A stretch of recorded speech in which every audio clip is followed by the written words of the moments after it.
Madame la députée Aïkwando Pauline. Merci, Monsieur le Président.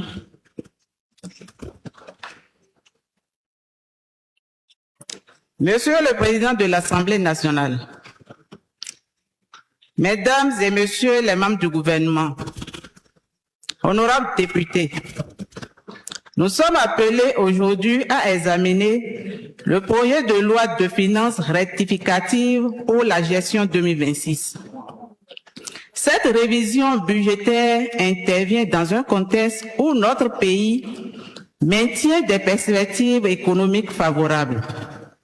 Je voudrais saluer l'ambition du gouvernement de renforcer les investissements publics dans des secteurs essentiels tels que la santé, l'éducation, l'accès à l'eau, la sécurité, les infrastructures et la protection sociale.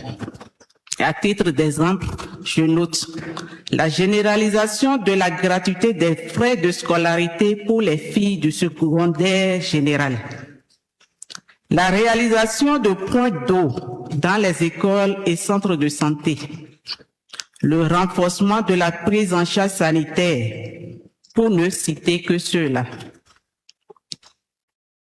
Ces choix traduisent la volonté de mettre davantage les fruits de la croissance économique au service des populations.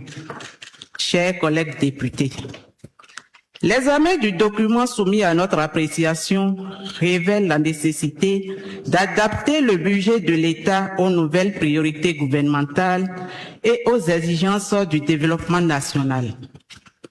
La restauration de l'appareil gouvernemental et l'accélération de certains projets stratégiques justifient les ajustements proposés.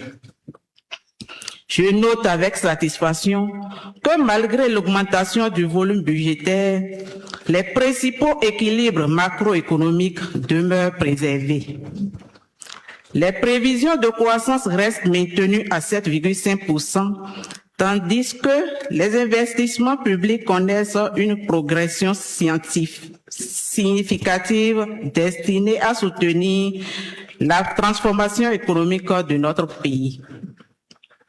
Pour toutes ces raisons, et convaincu que cette loi de finances rectificative répond aux impératifs du moment et permettra à l'État de poursuivre efficacement ses actions de développement, je voterai en faveur de son adoption et j'invite mes chers collègues députés à faire de même. Je vous remercie, Monsieur le Président. Je vous remercie, chers collègues.